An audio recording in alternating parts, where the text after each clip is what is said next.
What is going on, you guys? Bashtian here, and today we're going to be taking a look at Prank Kids. So Prank Kids has quickly risen up as one of the top best decks in the current format, which has been not too surprising, but surprising nonetheless, in the senses like essentially this deck was pretty much dead this past format, with Drytron being extremely more reliable and Sword Soul coming out just pretty much blowing this deck out the water. Sword Soul Tenyi, I should say, it's just been really waiting for this deck to really be able to come on its own. And the real main weakness of this deck in previous formats has really just been you hand trap, you ash the first Prank Kid, and it pretty much hurts the overall consistency of the entire deck because we only have the one Mew Mew. But with the addition of the Rite of Aramazir and the Brave Token engine, this deck has now risen to being one of the top decks, if not the very top deck in the current format. And I just want to go ahead and take a look at why that is the case. So for this video, guys, we're going to be taking a look at some of the tech cards for Prank Kid, as well as some of the different builds you can go ahead and play for Prank Kid. Not every single Prank Kid build is going to be the same. There is a lot of versatility with this deck as far as what is the best playstyle for you. If you want to play more trap heavy, hand trap heavy, you want to play a more of a cross-out destinator type style of deck, you can do that as well. If you want to play the Brave with the Destroyer Phoenix Enforcer engine, you can also do it that way as well. It just has a lot of versatility overall, which is amazing because essentially the engine doesn't take up too much room, but it takes up around anywhere between 15 and 20 cards in the deck, and literally the entire rest of the deck can be whatever you want, because essentially all you need is your normal summon, and that's basically it. And without further ado, I just want to go ahead and get right into it with the first one, which is the Brave Prank Kid build. So the Brave Prank Kid, this is not an official tournament winning build. This is pretty much just a more or less an example. And same with each of the examples I'm going to go ahead and show you guys. Pretty much just a example of a deck, what the deck would look like if you want to go ahead and play it. So really going over this, why is the Brave Destroyer Phoenix Enforcer Prank Kid deck so good? So essentially it really comes down to the Wandering Griffin Rider giving you that first Omni Negate, letting all your Prank Kids go clean off no matter what. It really just eats the hand trap. So essentially with our current format, we've evolved so much in the current game where you need a minimum of at least 2 hand traps in order to stop your opponent. This is of no surprise to us, of course. However, when it comes to speaking the more competitive format, you start to see a lot more of the meta top decks really being able to counter these 1 to 2, maybe even 3 hand trap negations from your opponent, which actually really amazing and something that this deck can do extremely well. So essentially with Wandering Griffin Rider, it immediately eats one of those hand traps, and then the Prank Kid engine is there because it as well is supposed to be able to go ahead and eat another one of those hand traps as well. But then lastly, at the very last resort, worst case scenario, you go into your Product Plant Verte Anaconda, which I realized I forgot to put into the extra deck. Again, this is not a tournament winning deck, but you go into Verte, or you get one of your 2 Fusion Destinies, you go into Destroyer Phoenix Enforcer, and you are good to go from there. So it just has a lot of versatility, again, with the amount of engines that Prank Kids can really play, and the amount of really strong engines in this current format is absolutely just ridiculous. Just look at one of the top decks in the current format. Based is literally just 5-6 different engines slapped together with a whole bunch of hand traps and really good expensive cards, and that's really it. Essentially, it is extremely consistent for some reason, don't know why. Well, I mean, it doesn't matter what you draw, you're gonna draw one of your engines essentially. So Based is an incredibly good deck. It's a similar format essentially for the Prank Kids, being able to play multiple different engines in it while still being able to maintain that high level of consistency as well. So Brave Prank Kids with the DPE is going to be probably the best version of the Prank Kids deck, but again, this is not the only way to go ahead and play the Prank Kid deck. In the event you don't have the money to spend $300-$400 on just Brave Token cards, believe me, I am right there with you, brother.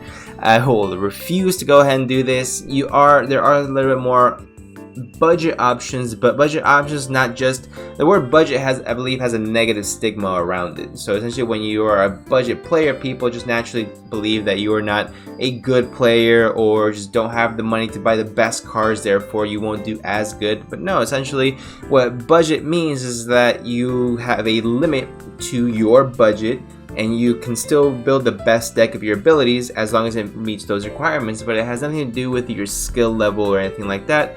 So you can very easily take a deck just like this and then be able to counteract everything that your opponent's doing just by going on and being very smart about your plays, being smart about your card economy, things like that. Crossout Designator is again a fantastic card. Again, the main thing that really holds Prank Kids back is the ability to go ahead and power through that first negation, that first Ash Blossom on that first Prank Kid that you go ahead and use for Prank Kids Mew Mew. Because we only have one, it really hurts the deck quite a bit. But if you play cards like Called by the Grave and Crossout Designator, things like that, and you make sure you have your extenders, as in Prank Kids Pranks as well, these are ways you can go ahead and counteract not only having to not buy those expensive cards, but it still makes the deck extremely viable as well. Plus, with a deck like this, you are able to have a large variety of hand traps in your deck as well. As you can see, I have Nibiru, Ghost Ogre, Drolan Lockbird, Ash Blossom, Effect Veiler, Impermanent here, and it doesn't feel too clogged up with hand traps, where I still have all my starters. I still have pretty much half my deck being starters and the other half of the deck being, again, to go ahead and counteract that first hand trap as well. Another way you can go about this is just say, you know, go away, Crossout Designator, we don't need you, and you're just gonna go ahead and power through. This is the example of what would be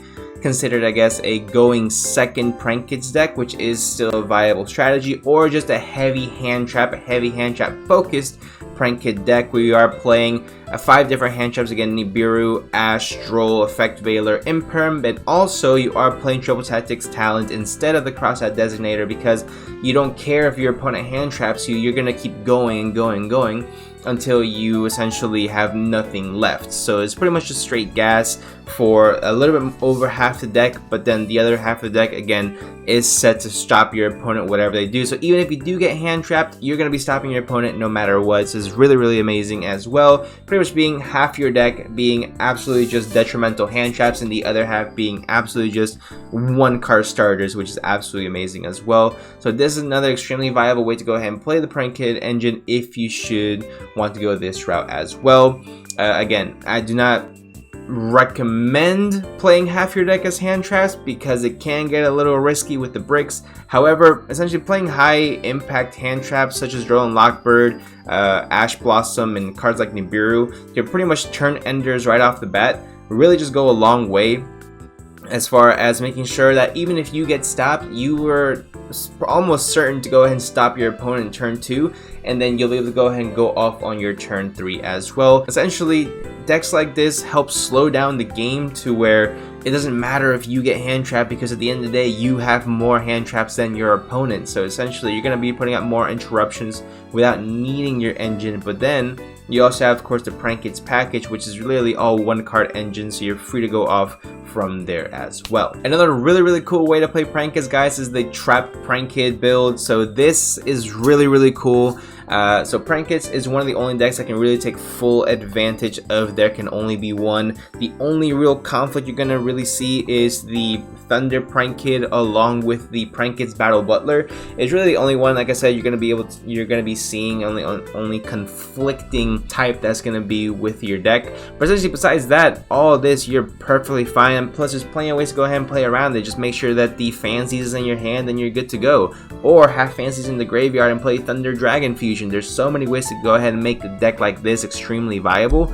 And trap cards are extremely powerful in any format, especially when you see one of the other top tier decks, deck like Eldritch, do extremely well. Altergeist is still doing some things in the rogue competitive scene as well. But there can only be one Torrential Tribute, so you can go ahead and wipe the board 3 times on your opponent's turn. Ice Dragon's Prison, which is just a blowout trap card as well. Playing cards like Trap Trick to make sure that you have the right trap cards as well. This deck, I think, is extremely viable. I don't think enough people are really looking into the trap heavy Prank Kids build. So I think it's a little bit slept on, but again, you can see the ratios are still there. This one, it does play a little bit less engine, as you can see. It plays a lot more trap heavy lineup. You do still have the Drolan Lockbird because it is a good idea to have at least one hand trap in your deck, or 2 in this case because you do have the Imperm. But like I said, you play essentially the yeah, the 11 starters with the Prank Kids plus 3 more fields, so you're essentially playing 14 starters in your main deck. You should be good to go. You should see at least one of them in your opening hand. If I open up 1 Prank Kids and 4 trap cards, I am money. Again, this is another one of those builds where essentially even if you're not able to set up your full board turn 1, you are still going to have all the trap cards backing you up, so you can go into turns 2 and 3, maybe even 4, and you're not really worried because you have so much heavy artillery essentially in your spell and trap card zone to where you're not worried about what your opponent's going to do. You're just worried about making sure that you get that next turn going. So there's a clear hierarchy as far as where the Prank Kids builds lie. This, of course, being the best one with the Brave Prank Kids DPE. If you want to take it to the most competitive level possible, this is probably going to be the best one, just because not only is it consistent, but in the event that you don't draw any Prank Kids, the Brave engine is good enough to survive on its own, along with the DPE. It's extremely reliant, and I think it's a deck that should not be slept on and should be taken into heavy consideration when you're going into any competitive format in the near future. So that's going to be it for the deck analysis, guys. I really do believe Prank Kids is one of the best decks, if not the best deck in this entire current format. I think it's being slightly overlooked right now, but Prank Kids, like I said, has extreme versatility. It has the option to play pretty much half the deck be hand traps, but it also has the extreme possibility to be able to play so many different engines, such as the Brave token, DPE, all the hand traps, the Prank Kids, and essentially that's what I believe this deck is so good. So that's going to be it for the video, guys. Let me know what you guys think in the comment section down below. Let me know what you guys think is the best deck of the current format. Is it Based? Is it Prank Kid? Is it Phantom Knight? Let me know in the comment section down below. Subscribe for more videos, and I'll go ahead and see you guys in the next one.